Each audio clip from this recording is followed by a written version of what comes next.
Buenas noches, doctor.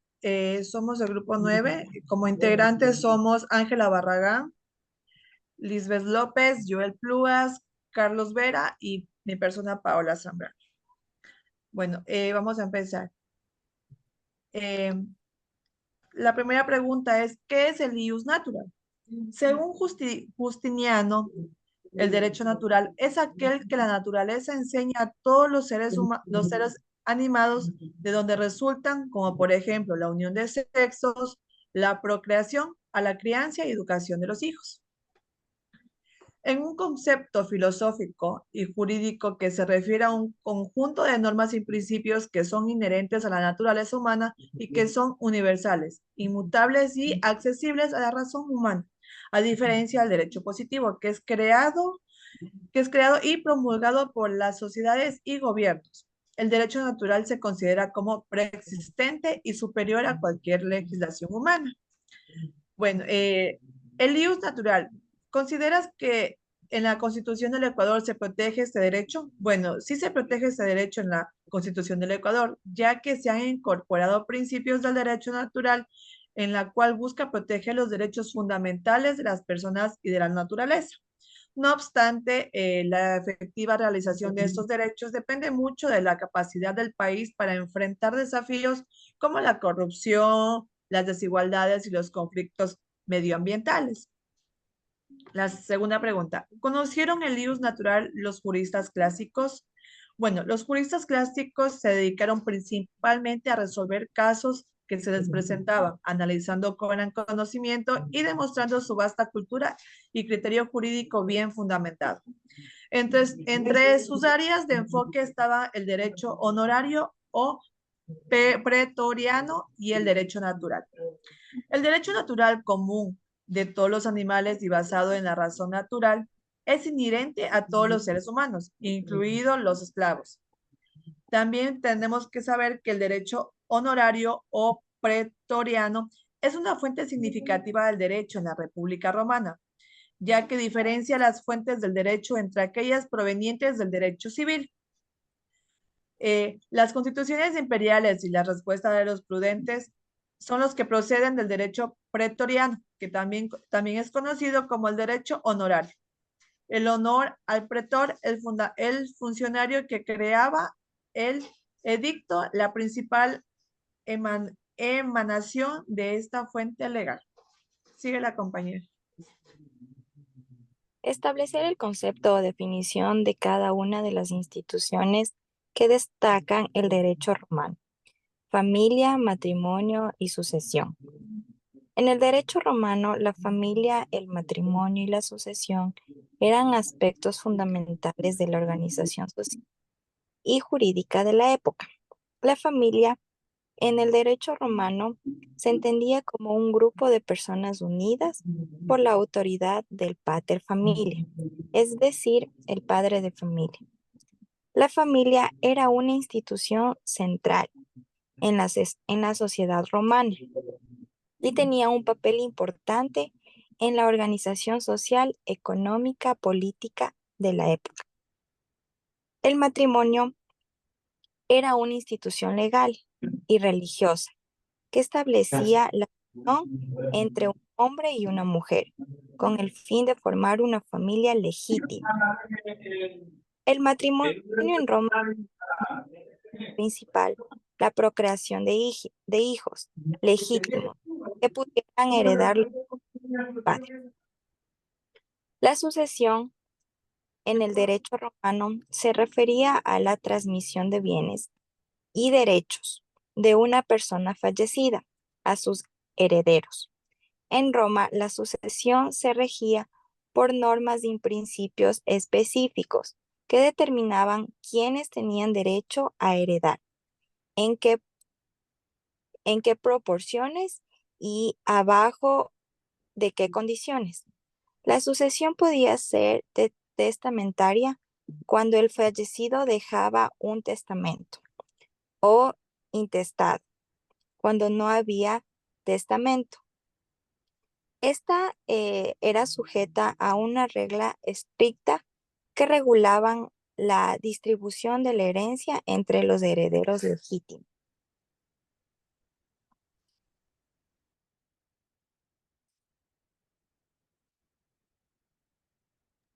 Buenas noches con todos. Vamos con la siguiente pregunta. ¿Cómo se votaban las leyes en la antigua Roma? En la antigua Roma, las leyes podían ser derogadas a través de diversos mecanismos legales y políticos, como la promulgación de nuevas leyes, la interpretación jurídica, los senatutos consulta y los decretos imperiales. Lex abrogatoria. Una nueva ley podía ser promulgada para anular o derogar una ley existente. El desuetudo. Una ley podía dejar de aplicarse simplemente porque dejaba de ser utilizada o relevante en la práctica. Con el tiempo, algunas leyes podían caer en desuso y ser consideradas obsoletas. La siguiente, el Senatus Consultum. Los Senatus Consulta eran decretos del Senado romano que tenían un gran peso y autoridad en la antigua Roma a través de estos decretos. El Senado podía influir en la derogación o modificación de las leyes existentes. Los decretos imperiales. Los emperadores romanos tenían poder para emitir decretos que tenían una fuerza de ley. Estos decretos podían anular o modificar leyes existentes, lo que les daba gran poder legislativo. Con esto le cedo la palabra a mi compañero.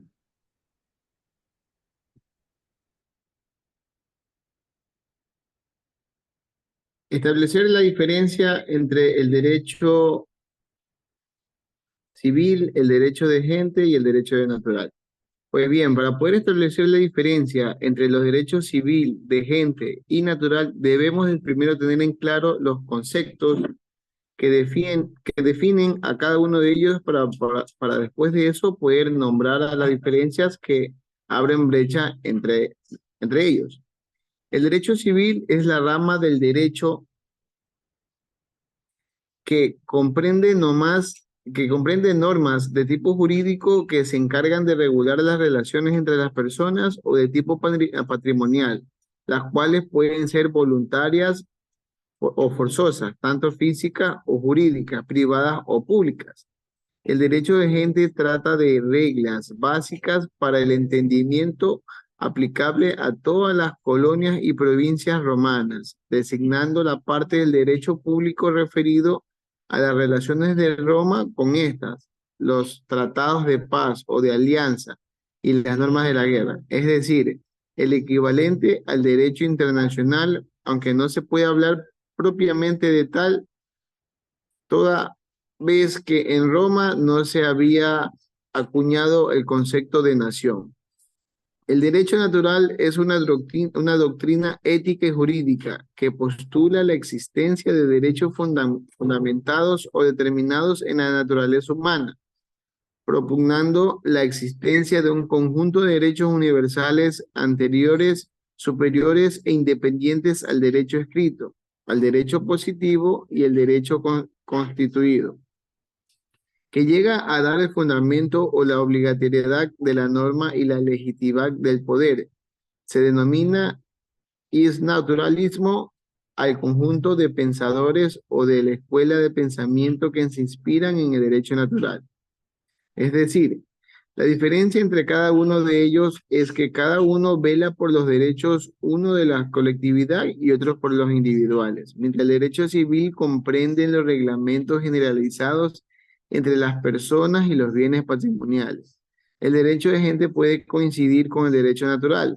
Se trata de dos conceptos diferentes, ya que en instituciones de derecho de gente aceptadas en la antigüedad y en algunas otras épocas históricas, como la esclavitud, no se compadecen con el derecho natural, el cual a su vez reconoce derechos a las personas humanas y el derecho de gente no es contemplado.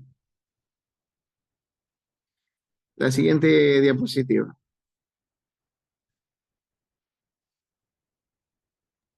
Listo, vamos a ver el derecho objetivo y el derecho subjetivo.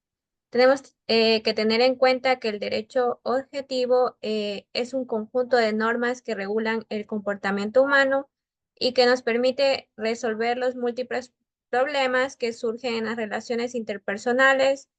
Bueno, estas normas Son reglas de convivencia impuestas de manera obligatoria por el Estado y en caso de incumplimiento se aplican mediante el uso de la fuerza. En otras palabras, el derecho objetivo abarca las leyes, los reglamentos, las ordenanzas y demás normas que están recopiladas en códigos legales y publicadas para el conocimiento de todos los ciudadanos. Es el marco normativo que establece cómo deben comportarse las personas en sociedad y cuáles son las consecuencias que deben cumplir con la misma. En el derecho subjetivo se refiere a las facultades y poderes que tienen los ciudadanos para satisfacer sus propios intereses según su posición como titulares de los derechos de los que concede la ley. Es decir, se trata de las posibilidades de acción y decisión que una persona tiene en virtud de los derechos que le otorgan las leyes y los códigos normativos. Ejemplo, el derecho de propiedad, que es un claro ejemplo de derecho subjetivo. Este derecho permite al titular de la propiedad actuar de acuerdo a sus intereses personales con respecto a dicha regulación con, que se imponen a este derecho de propiedad. Están establecidas en un código legislativo que representa el derecho objetivo. A continuación, mi compañero Carlos.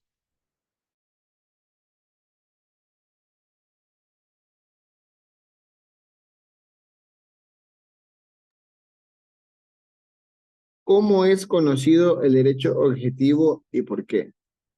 Al derecho objetivo también se lo conoce como derecho positivo. Se lo llama así porque consiste en el conjunto de normas jurídicas establecidas y reconocidas por una sociedad en un momento histórico específico. Estas normas son positivas en el sentido de que han sido puestas o establecidas por una autoridad competente y tienen carácter obligatorio. El término resalta su carácter de vigencia efectiva y su aplicatividad concreta, en contraposición del derecho natural, que se basa en principios éticos y morales, considerados inherentes al ser humano y universales.